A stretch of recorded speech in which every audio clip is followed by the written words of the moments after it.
যদি রাসূল আকরাম সাল্লাল্লাহু আলাইহি ওয়াসাল্লামের হাদিস ভালোবাসেন তাহলে চ্যানেলটিকে সাবস্ক্রাইব করে রাখুন।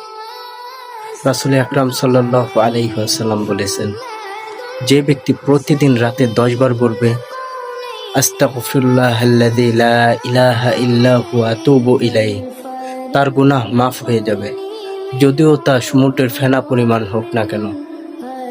আর আল্লাহ তাকে এক নিরাপদ রাত দান করিবেন। এই হাদিস বর্ণিত হয়েছে সহিহ মুসলিম থেকে। যদি রাসূল আকরাম সাল্লাল্লাহু আলাইহি ওয়াসাল্লামের হাদিস ভালোবাসেন তাহলে চ্যানেলটিকে সাবস্ক্রাইব করে রাখুন। রাসূল আকরাম সাল্লাল্লাহু আলাইহি ওয়াসাল্লাম বলেছেন, যে ব্যক্তি প্রতিদিন রাতে 10 বার বলবে আস্তাগফিরুল্লাহাল্লাযী লা ইলাহা ইল্লা হুয়া আতুবু ইলাইহি, তার গুনাহ মাফ হয়ে যাবে, যদিও তা সমুদ্রের ফেনা পরিমাণ হোক না কেন।